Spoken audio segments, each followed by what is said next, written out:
नमस्कार विद्यार्थी मित्रांनो, आज आपण इयत्ता 10वी विषय विज्ञान आणि तंत्रज्ञान भाग 1 यामधील प्रकरण क्रमांक 9 कार्बनी संयुगे या व्हिडिओमध्ये अभ्यासणार आहोत। या प्रकरणाचे सुरुवातीचे 2 व्हिडिओ तुम्ही अभ्यासले असतीलच आणि जर अभ्यासले नसतील तर ते जरूर अभ्यासा।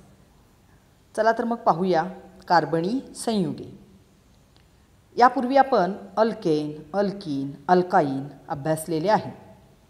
तर ब्यूटेन हे अल्केन कुटुंबातील एक संयोग आहे। तर ब्यूटेन या संयुगामधील कार्बन शृंखलेचा आपण अभ्यास करणार आहोत। 4 कार्बन अणू एकमेकांना जोडून आणखी एका प्रकारे कार्बनी शृंखला बनू शकते। या ठिकाणी 2 संभाव्य कार्बन शृंखला दाखवलेल्या आहेत। पहा, पहिली आहे सरळ शृंखला, कार्बन अणू एकापुढे एक जोडलेले आहेत, आणि दुसरी आहे शाखा शृंखला, मध्ये एक कार्बन लिहून त्याच्या सभोवताली 3 कार्बनचे अणू दाखवलेले आहेत। आता सरळ शृंखला आहे त्यामध्ये 4 कार्बनच्या भोवती 10 हायड्रोजन आपल्याला दिसतात। पहा, 1 2 3 4 5 6 7 8 9 आणि 10 ही झाली सरळ शृंखला। आता शाखा शृंखला, या ठिकाणी 3 कार्बन एका सरळ रेषेत दाखवलेले आहेत आणि चौथा कार्बन मधल्या कार्बनच्या खाली शाखा शृंखला या पद्धतीने जोडलेला आहे। याच्या सभोवताली सुद्धा 10 हायड्रोजन आहेत। पहा, 1 2 3 4 5 6 7 8 9 आणि हा 10। या 2 कार्बन शृंखलांना कार्बन अणूंच्या चतुसंयोजीची पूर्तता होईल एवढे हायड्रोजन अणू जोडले की 2 भिन्न रचनासूत्रे आपल्याला मिळतात। ही दोन्हीही रचनासूत्रे ब्यूटेनची आहेत, परंतु ती भिन्न आहेत। आता ही रचनासूत्रे जरी भिन्न असली तर या दोन्ही रचनासूत्रासाठी असणारे रेणुसूत्र C4H10 हे मात्र एकच आहे। रचनासूत्र भिन्न असल्यामुळे ही वेगवेगळी संयुगे आहेत। तर भिन्न रचनासूत्रे असणाऱ्या संयुगांचे रेणुसूत्र जेव्हा एकच असते तेव्हा या घटनेला रचना समघटकता असे म्हणतात। पहा, रचना समघटकता म्हणजे काय? या ठिकाणी रेणुसूत्र एकच आहे C4H10 आणि रचनासूत्र मात्र भिन्न आहेत।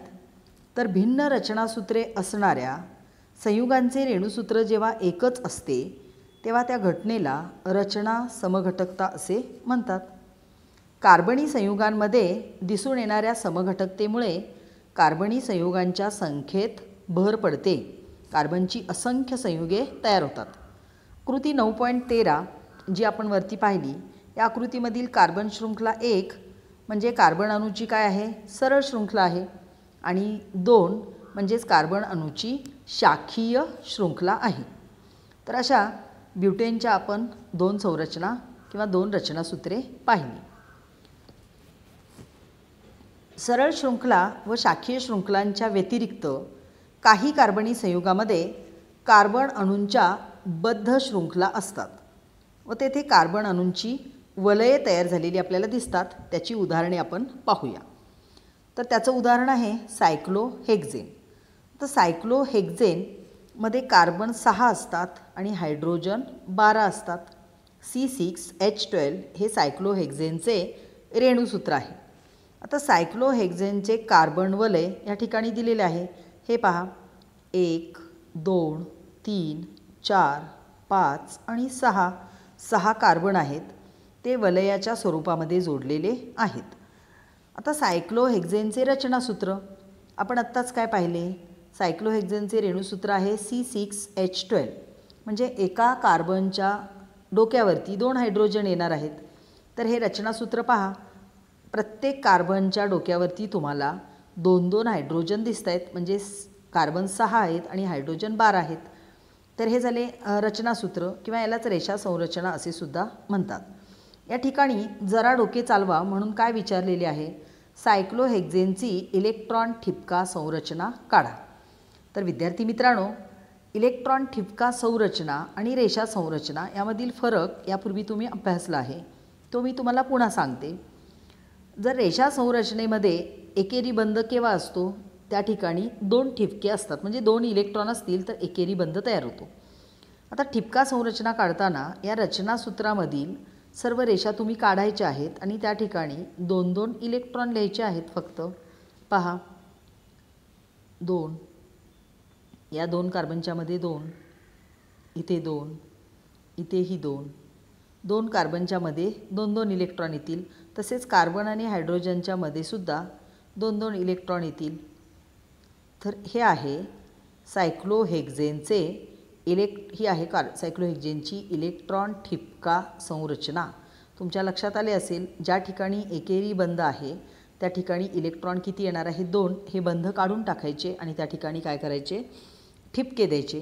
तर ही झाली सायक्लोहेक्झेनची रचना, इलेक्ट्रॉन ठिपका संरचना. सरळ शृंखला, शाखीय शृंखला आणि वलयांकित शृंखला. सर्व प्रकारची कार्बनी संयुगे ही संपृक्त किंवा असंपृक्त असू शकतात. आता यापूर्वी संपृक्त संयुगे आणि असंपृक्त संयुगे आपण अभ्यासलेली आहेत. तर जी संयुगे एकेरी बंधाने ज्यांची चतुसंयोजाची पूर्तता झालेली असते त्यांना आपण संपृक्त संयुगे असे म्हटले होते, आणि ज्यांची पूर्तता दुहेरी किंवा तिहेरी बंधाने होते त्यांना आपण असंपृक्त संयुगे असे म्हटलेले होते. तक्ता 9.15 मधील हायड्रोकार्बनांच्या विविध उदाहरणावरून आपण ते आता स्पष्ट करणार आहोत. पहा, हा आहे तक्ता 9.15. यामध्ये हायड्रोकार्बनचे विविध प्रकार दिलेले आहेत.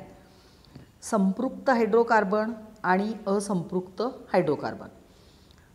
संपृक्त हायड्रोकार्बनमधील पहिले उदाहरण आहे सरळ शृंखला हायड्रोकार्बन. त्यामध्ये प्रोपेन दिलेले आहे C3H8. आता इथं सरळ शृंखला आहे, कार्बन एकामागे एक जोडलेले आहेत आणि त्याच्या सभोवताली 8 हायड्रोजन लिहिल्यानंतर त्याच्या चतुसंयोजेची पूर्तता झालेली आहे. तेच असंपृक्त हायड्रोकार्बन. आता प्रोपेनचं अल्किन काय होईल? तर प्रोपीन. Alkane, alkene, अल्काईन. तसं प्रोपेन, प्रोपीन, प्रोपाईन. तर अल्किन झालं प्रोपीन. अल्केनपेक्षा अल्किनमध्ये 2 हायड्रोजन कमी असतात, त्यामुळे प्रोपेनचे रेणुसूत्र झाले C3H6. पहा, 3 कार्बन सरळ एका रेषेमध्ये लिहिलेले आहेत. मी तुम्हाला लिहून दाखवते.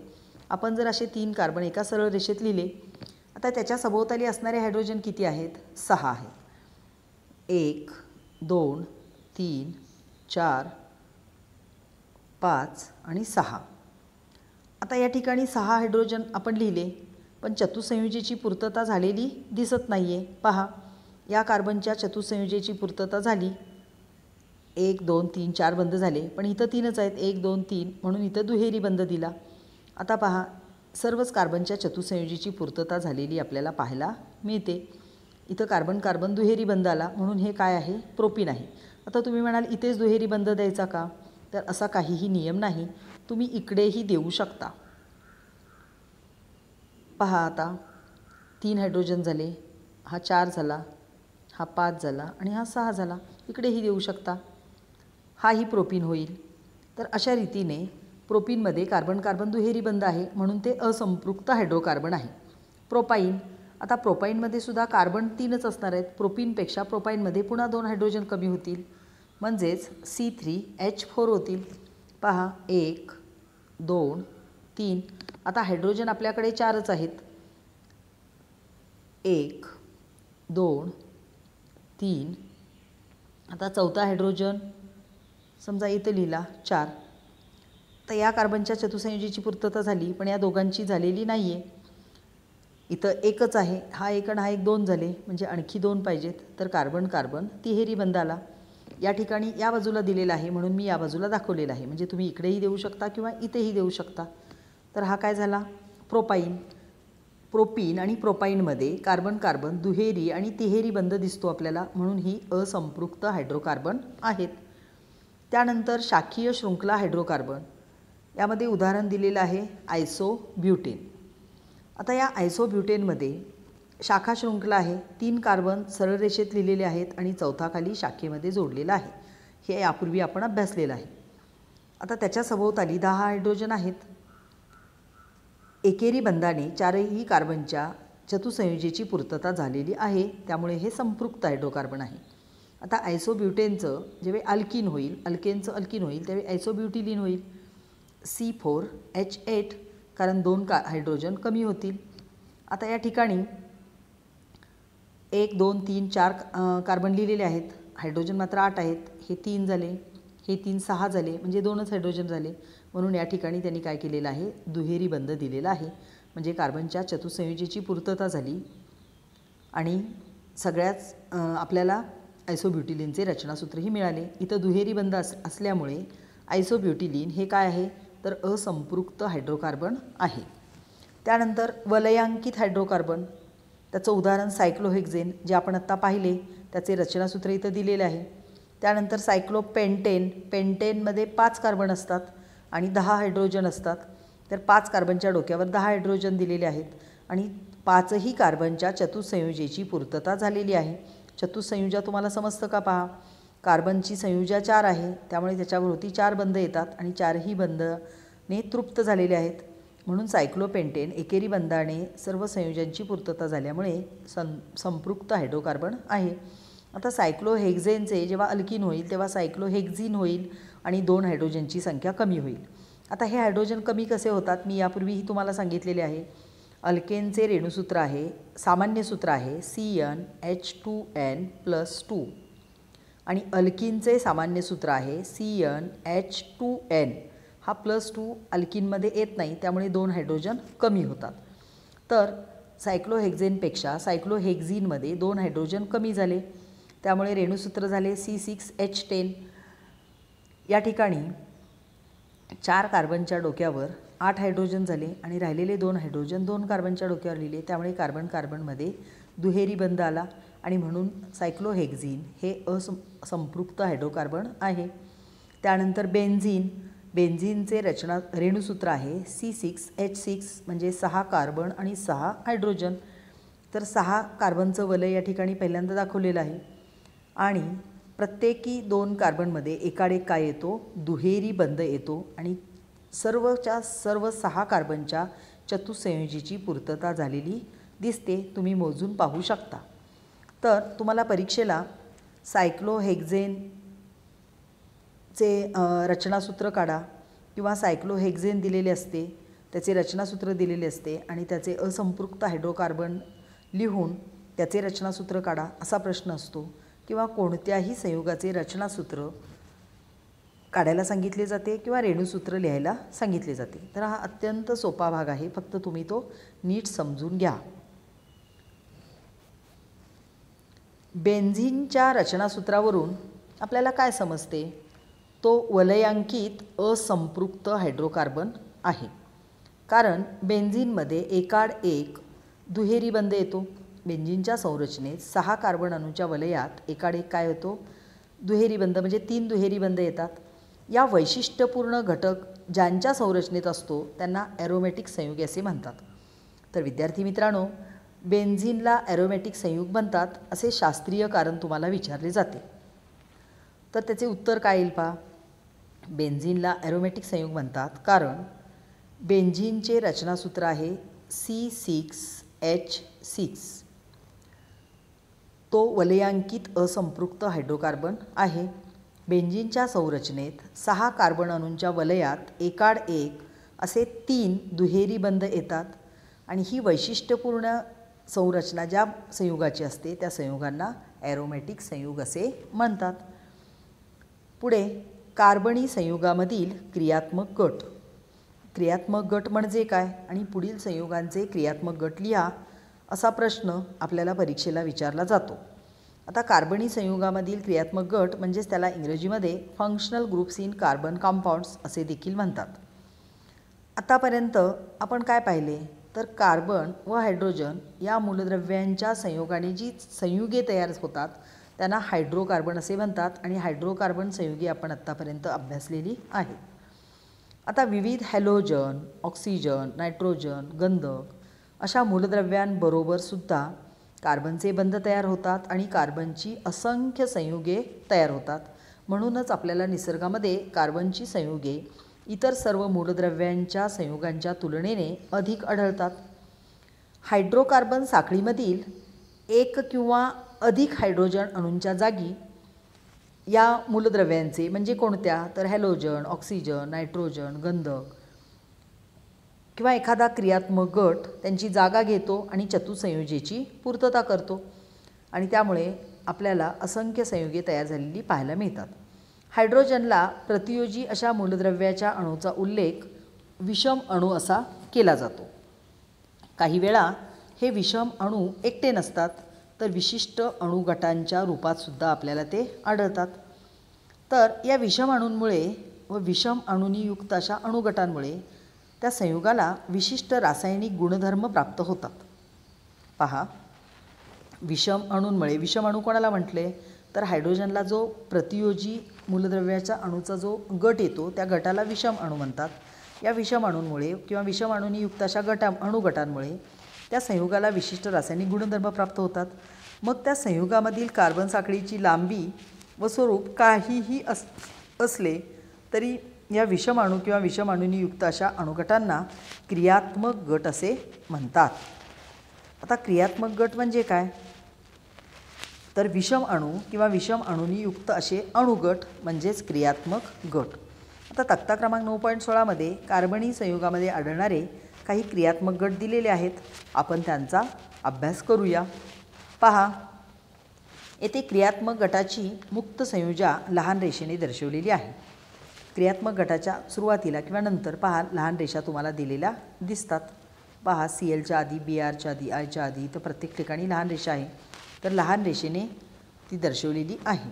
हायड्रोजनची जागा घेणारा क्रियात्मक गट या संयुजेच्या साहाय्याने काय होतो, कार्बन साखळीला जोडला जातो. आता कार्बन कार्बन दुहेरी व तिहेरी हे बंध हे सुद्धा क्रियात्मक गट म्हणून ओळखले जातात. म्हणजे अल्कीन, अल्काईन हे क्रियात्मक गट म्हणून ओळखले जातात कारण त्यांच्यामुळे सुद्धा त्या संयुगाला विशिष्ट असे रासायनिक गुणधर्म प्राप्त होतात.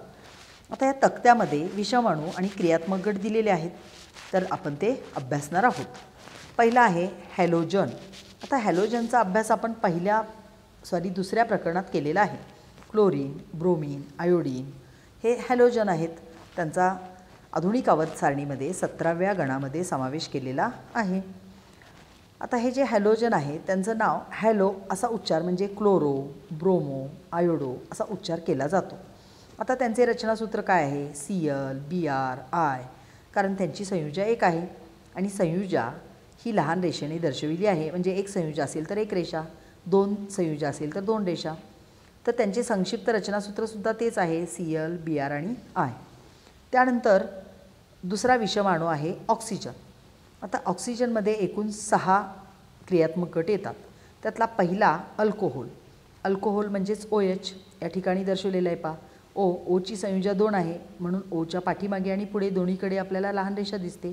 OH आणि Hची संयुजा तर एकच आहे. संक्षिप्तमध्ये OH असे लिहितात. त्यानंतर अल्डिहाइड. अल्डिहाइड म्हणजे CHO, C double bond O आणि H, संक्षिप्तमध्ये CHO असे लिहिले तरी चालते. त्यानंतर ketone, C double bond O आणि कार्बनच्या चतुसंयुजेची पूर्तता करण्यासाठी या ठिकाणी कार्बनच्या बाजूला 4 बंध दिसत आहेत. पहा, इकडे आहे, इकडे आहे आणि C डबल बॉन्ड O आहे. हे 2, 3 आणि 4 झाले. संक्षिप्तमध्ये -CO असे लिहिले जाते. त्यानंतर पुढचा क्रियात्मक गट आहे कार्बॉक्झिलिक आम्ल म्हणजे COOH. तर तो या प्रकारे त्याचे रचनासूत्र आहे. जर तुम्हाला कार्बॉक्झिलिक आम्लाचे रचनासूत्र विचारले तर या पद्धतीने काढावे लागेल आणि संक्षिप्त रचनासूत्र आहे -COOH. त्यानंतर इथर. इथर O या अक्षराने दर्शवला जातो. त्याच्या दोन्ही बाजूला लहान रेषा म्हणजेच त्याची संयुजा, मुक्त संयुजा दर्शवली आहे आणि संक्षिप्त सूत्रसुद्धा, रचनासूत्रसुद्धा तेच आहे. पुढे शेवटचा इस्टर.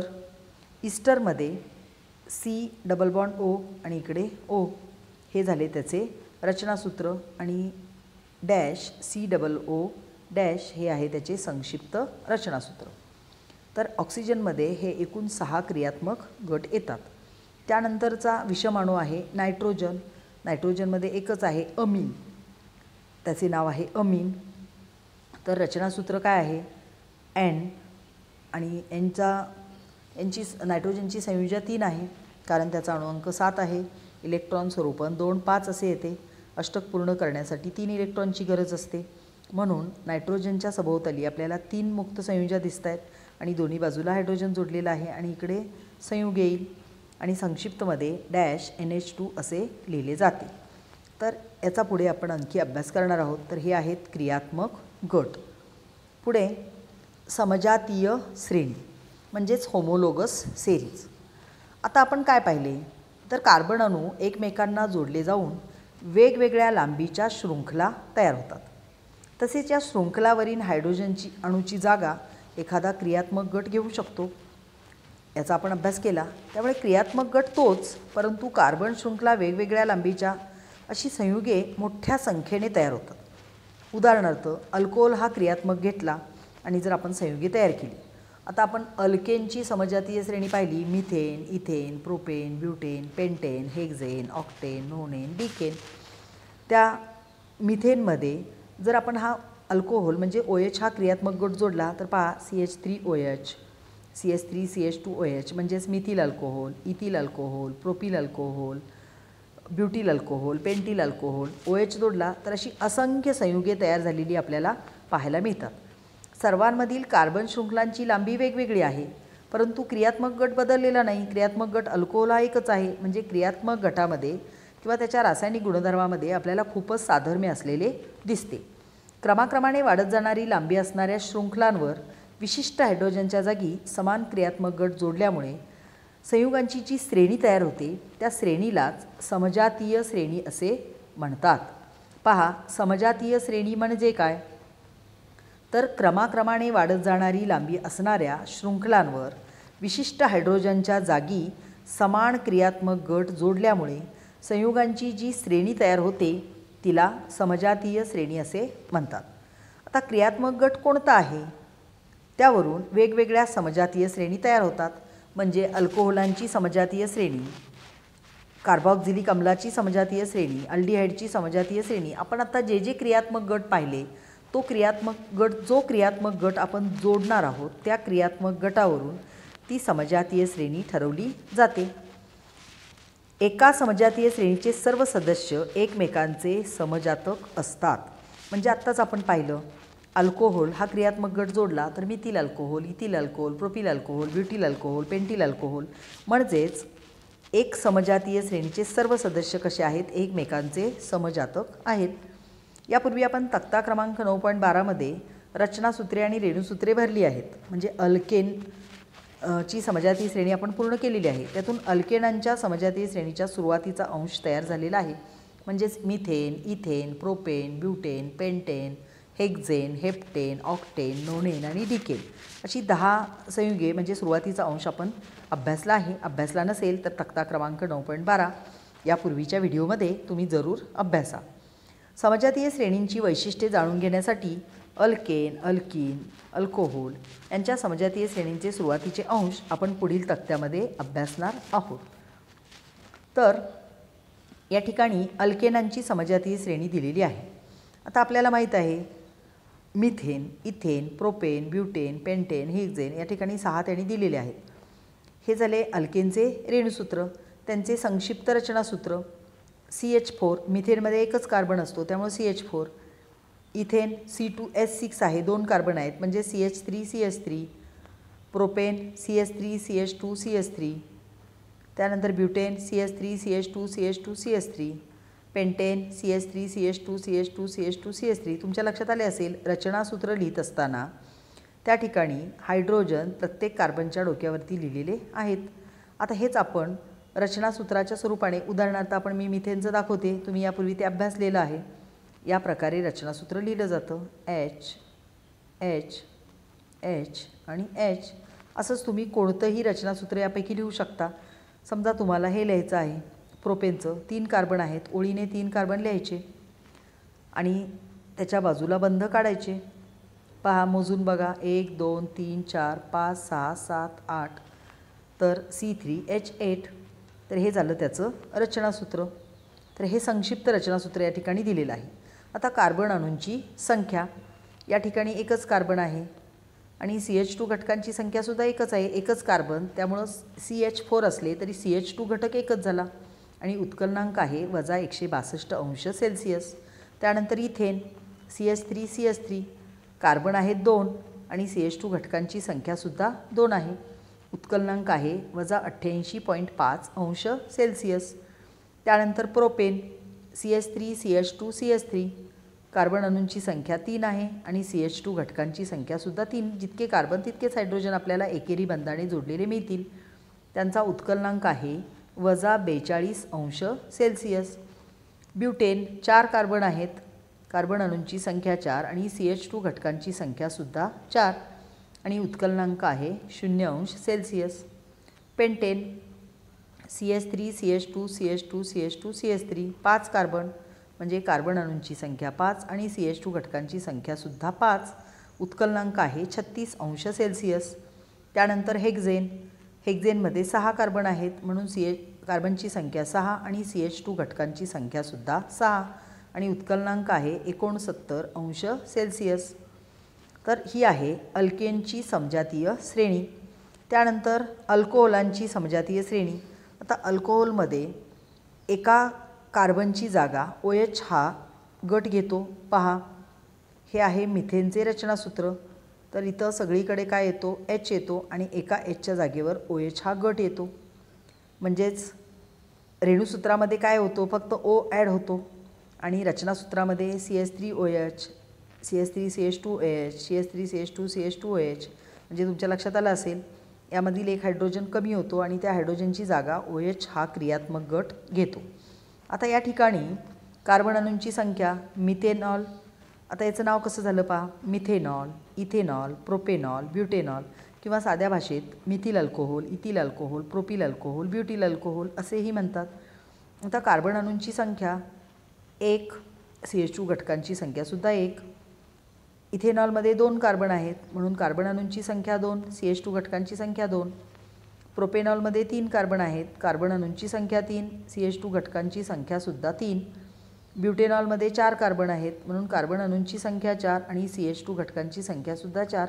यांचे उत्कलनांक अनुक्रमे दिलेले आहेत. मिथेनॉलचा 63, इथेनॉलचा 78, प्रोपेनॉलचा 97 आणि ब्युटेनॉलचा 118. तर ही झाली अल्कोहोलांची समजातीय श्रेणी. तर श्रेणी पूर्ण करण्यासाठी तुम्हाला परीक्षेला प्रश्न एखाद्या समजातीय श्रेणीवरती येऊ शकतो. त्यानंतर पुढे आहे अल्किनांची समजातीय श्रेणी. अल्केन, अल्किन आणि अल्काईन आपण अभ्यासलेले आहे. आता या ठिकाणी अल्किनमध्ये कार्बन कार्बन दुहेरी बंध असतो. तर इथेनचं एथिन, प्रोपेनचं प्रोपिन, ब्युटेनचं ब्युटीन, पेंटेनचं पेंटीन तयार झालेलं आहे. आता रेणूसूत्र पहा, तर आपण अल्किनचे सामान्य सूत्र पाहिले आहे CnH2n. तर N हा कार्बन अणूची संख्या दर्शवतो. एथिनमध्ये 2 कार्बन म्हणजे बेदुणे 4 हायड्रोजन आणि अल्किनमध्ये कार्बन कार्बन दुहेरी बंध असतो म्हणजे CH2 दुहेरी बंध CH2. कार्बन अणूंची संख्या 2 पण CH2 घटकांची संख्या मात्र 0 झाली कारण एकेरी बंधाने कार्बन कार्बन एकेरी बंध असणारा या ठिकाणी नाही आहे आणि म्हणून CH2 घटकांची संख्या झाली 0 आणि उत्कलनांक आहे -102 अंश सेल्सिअस. त्यानंतर प्रोपिनमध्ये कार्बन 3, हायड्रोजन त्याच्या दुप्पट 3 दुणे 6 म्हणजे संक्षिप्त रचनासूत्र काय झाले CH3 CH double bond CH2. या ठिकाणी कार्बन अणूंची संख्या 3 आहे परंतु एकेरी बंधाने चतुसंयोजीची पूर्तता झालेला एक CH3 गट आहे म्हणजे त्यातून CH2 गट किती निघतो, एकच निघतो आणि उत्कलनांक आहे -48 अंश सेल्सिअस. त्यानंतर ब्युटीन. आता या ठिकाणी 1 ब्युटीन असं म्हटलेलं आहे. याचं कारण आपण जर याला नंबर दिले 1 2 3 4. आता तुम्ही म्हणाल नंबर इकडूनच का दिले आपण, ते तुम्ही पुढे आयुपॅक नेममध्ये शिकणार आहात. तरीही सांगते, ज्या ठिकाणाहून दुहेरी बंध जवळ येतो तिकडून नंबर द्यायला सुरुवात करतात किंवा क्रियात्मक गट जिकडून जवळ येतो त्याला तिथून नंबर द्यायला सुरुवात केली जाते. आपण इकडून इथे क्रियात्मक गट जवळ आहे म्हणून इथून नंबर दिला, म्हणून हा काय झाला 1 ब्युटीन झाला कारण 1 नंबरलाच आपल्याला दुहेरी बंध दिसतो. आता कार्बन अणूंची संख्या इथे 4 आहे परंतु CH2 घटकांची संख्या किती होणार आहे, हे दुहेरी बंधाने बद्ध आहेत, एकेरी बंधाने असणारे 2च आहेत म्हणून CH2 घटकांची संख्या झाली 2. त्यानंतर pentene C5H10 CH3 CH2 CH2 CH CH2. आता कार्बन अणूंची संख्या 5 आहे परंतु एकेरी बंधाने चतुसंयोजेची पूर्तता झालेले CH2 गट मात्र आपल्याला किती मिळतात? 3च मिळतात. यांचे उत्कलनांकही दिलेले आहेत. ब्युटीनचा -6.5 आहे, पेंटीनचा 30°C इतका आहे. तर अशा तऱ्हेने अल्किनांची समजातीय श्रेणी पूर्ण करा किंवा समजातीय श्रेणी लिहा असा प्रश्न तुम्हाला येऊ शकतो. विद्यार्थी मित्रांनो, या ठिकाणी सरावासाठी काही प्रश्न दिलेले आहेत. या प्रश्नांची उत्तरे तुमच्या वहीमध्ये लिहा. व्हिडिओ आवडला असेल तर लाईक, कमेंट आणि शेअर करा. थँक्यू.